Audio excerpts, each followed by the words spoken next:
Y aura-t-il un impact de l'astéroïde 2024 YR4 sur notre planète en 2032? Peut-être que oui, peut-être que non. Est-ce que nous devrions s'en faire à savoir, oh, il y a un astéroïde qui vient et on ne sait pas qu'est-ce qu'on doit faire? Peut-être que oui, peut-être que non. Est-ce que nous sommes assurés que le modèle que nous avons pour l'impact possible de cet astéroïde sur Terre, est-ce qu'on devrait avoir confiance à 100% à ce modèle? Peut-être que oui, peut-être que non. Alors aujourd'hui, je vais discuter de cet astéroïde, l'astéroïde 2024 YR4, et vous montrer comment est-ce que les données qui viennent à nous changent presque à chaque jour. Et il faut, avec un grain de sel, réaliser que lorsqu'on a des données en science, il faut l'analyser. Mais qu'est-ce qui arrive lorsque les données changent très rapidement? Ça veut dire qu'il faut changer les modèles, il faut changer les analyses. Donc, on peut voir que l'information que nous avons pour le 8 février, qui est lorsque je fais cette vidéo, le pourcentage d'impact est de 2,4%. Ça veut dire que les chances d'impact sur la planète est à peu près 1 sur 44. Vous allez dire, oui, mais les possibilités d'impact, c'est très, très grand, c'est 1 sur 44, c'est à peu près 2,4%. Ça veut dire qu'il y a 97,6% des chances qu'il n'y aura pas d'impact. La question, c'est qu'est-ce qu'on doit faire avec ces données? Que doit-on en penser? Donc, lorsqu'on pense à cette idée, donc ça ici, ça vient de Jet Propulsion Lab de la NASA. Ça, c'est les informations que nous avons. Maintenant, le 1er février, j'ai fait une vidéo que j'ai postée sur cette chaîne et j'ai mentionné que les possibilités d'un impact étaient de 1,2%. Aujourd'hui, on se retrouve avec 2,4%, qui est 2 fois plus. Mais est-ce que vraiment on devrait paniquer beaucoup plus? Et c'est ça que je veux discuter avec vous aujourd'hui. Sur la vidéo que j'ai mentionnée le 1er février, et je vais mettre une carte ici, juste en haut, comme ça vous allez pouvoir aller le voir. Non, non, je vais le mettre à la fin, comme ça vous allez pouvoir aller le voir. Ce qui est intéressant, c'est que sur l'échelle de Torino, ça n'a pas changé. On a toujours les niveaux 3. Donc, on regarde encore à savoir qu'est-ce qui va arriver avec cet astéroïde. Regardons maintenant une autre information. Ça, j'aime bien cette information. Ça vient de l'Agence spatiale européenne et ça vient du Centre de coordination des objets qui sont près de la Terre. Et je ne sais pas si je peux mettre ça un peu plus grand, mais ça serait intéressant que vous puissiez voir ça. Oups, c'est un peu grand. Voilà. Donc ici, on mentionne que les possibilités qu'il y ait un impact sur la planète en date d'aujourd'hui est de 1 sur 44. Donc ici, on a encore un astéroïde d'à peu près 50 mètres de diamètre, d'après ce que l'on peut savoir. Mais moi, je me suis posé ce matin à savoir, OK, ici, comment est-ce qu'on est sûr de l'impact et d'où vient ce numéro? Alors, ce qui est intéressant, c'est que si on va regarder les données historiques de cela, on peut remarquer quelque chose d'intéressant. On peut remarquer qu'aujourd'hui, nous sommes le 8 février 2025 et on a ici la possibilité d'impact à 1 sur 44. Donc, c'est à peu près 1 sur 50 à peu près. Maintenant, ce qui est intéressant, c'est qu'on regarde depuis quelques jours, c'est un nombre qui n'a pas changé. Mais si on recule la semaine passée, on avait des chances de 1,6, de 1 sur 62 le 4 février. On a le 29 février, lorsque j'ai pris les données pour la vidéo que j'ai faite la semaine passée, c'était 1 sur 76. Donc ça ici, c'était une chance, c'était 1,2% de la possibilité d'impact. Donc on peut voir ici que du 29 janvier jusqu'au 8 février, on est passé de une chance sur 76 à une chance sur 44. Et si on recule un petit peu plus tôt, on a ici le 9 janvier, on a une chance sur 962. Si on recule le 1er janvier, une chance sur 650. Si on recule la journée qu'on a vu cette information, on a une chance sur 1621. Donc, on peut voir que les chances d'impact changent beaucoup. Et la raison de cela, c'est qu'on fait nos prédictions basées sur les données que nous avons. Donc, si on regarde ici un dessin de l'orbite, on a ici le système solaire avec le Soleil. Alors, où est notre... Moi, je vais reculer. Alors, on est ici. voir si on peut recommencer. Alors ici, ça commence dans le 6 février, donc ça va. Donc on peut voir ici que ça, c'est l'orbite qui est le modèle que nous avons. Mais c'est un modèle qui est très imprécis. Donc si je me rapproche un petit peu ici, est-ce qu'on peut faire ça plus rapidement? Non, je vais le faire un petit peu plus. Voilà, on va y arriver. Donc ici, on a la planète Terre ici qui continue son orbite. On peut voir ici qu'il y a un moment, dans le mois de décembre, où on était beaucoup plus près de la Terre et on continue comme ceci. Alors présentement, l'information que nous avons sur cet astéroïde, c'est basé sur ce qu'on sait depuis à peu près 5 à 6 semaines. Donc on essaie de faire un modèle d'une orbite d'astéroïde basé sur un petit segment de l'orbite totale qui est un ovale. Donc ça veut dire que plus on a d'observations, plus il y a de données précises et plus on va avoir une bonne idée sur l'orbite, qui est celle-ci.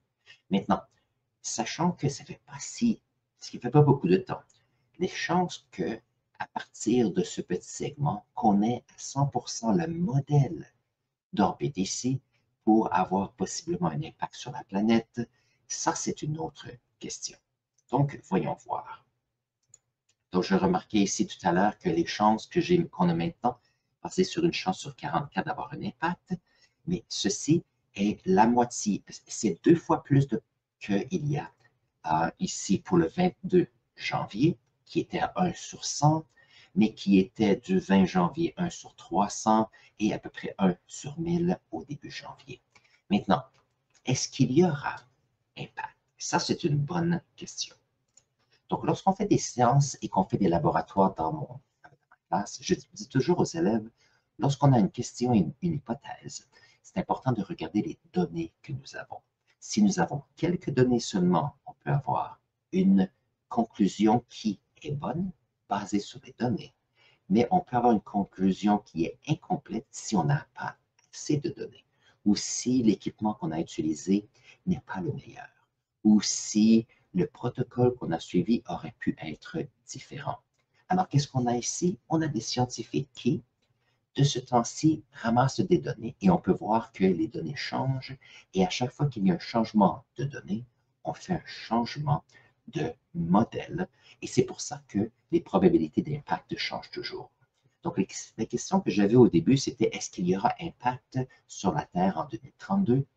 C'est une possibilité, oui, mais il y a des grandes possibilités que non, parce qu'il y a encore plus de 97% des chances qu'il n'y aura pas d'impact. Mais comment est-ce que nous allons savoir?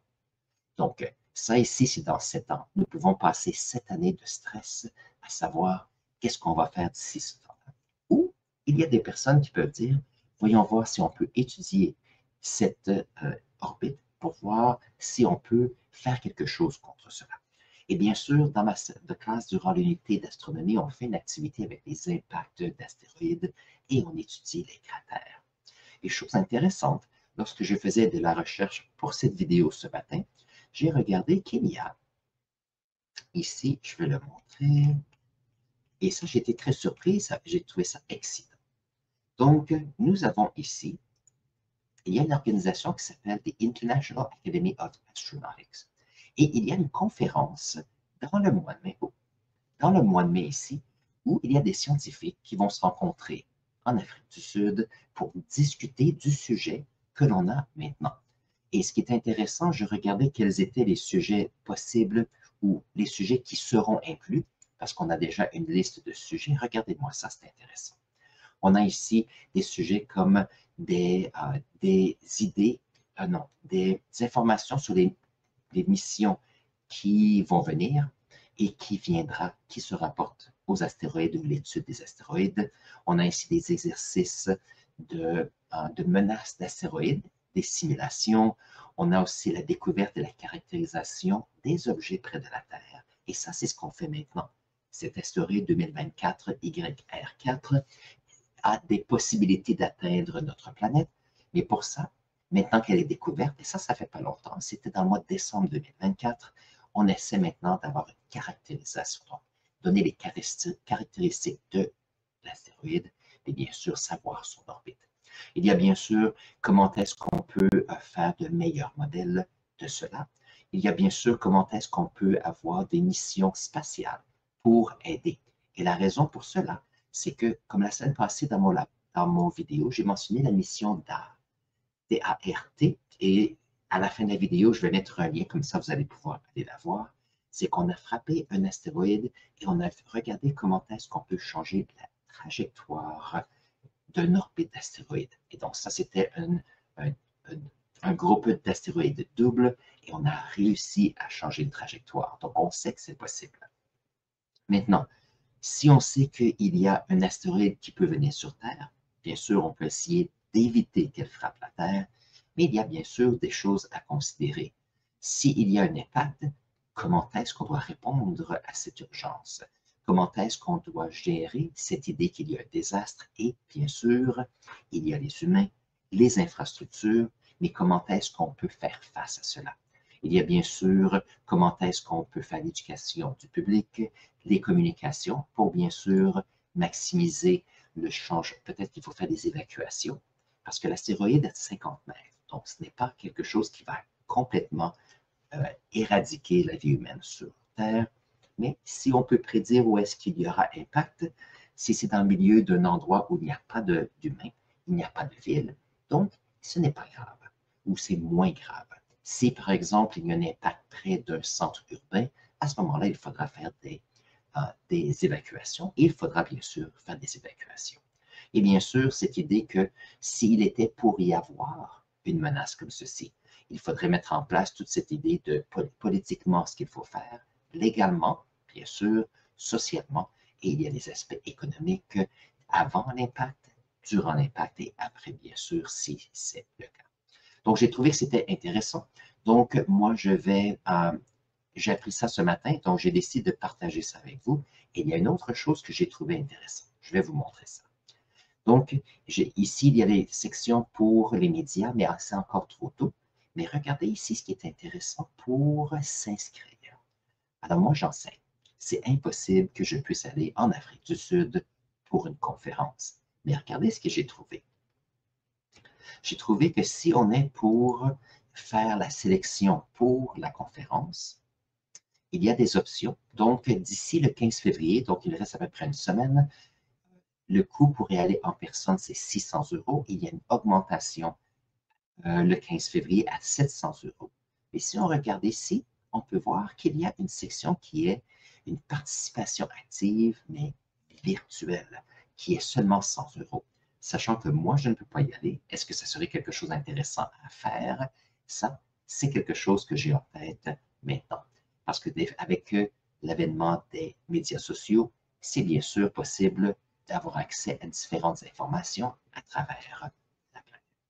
Donc, si vous avez apprécié cette vidéo, vous avez des questions, clarifications, des commentaires, mettez-les dans la section commentaires ci-dessous. N'oubliez pas de vous abonner à cette chaîne. Et ce que je vais faire, je vais mettre ici un lien à la vidéo que j'ai faite la semaine passée et vous allez pouvoir voir que je parle de cette mission DART, D-A-R-T, qui nous a confirmé que nous, comme humains, on peut changer la direction de l'orbite de l'astéroïde. Je vous là dans un instant.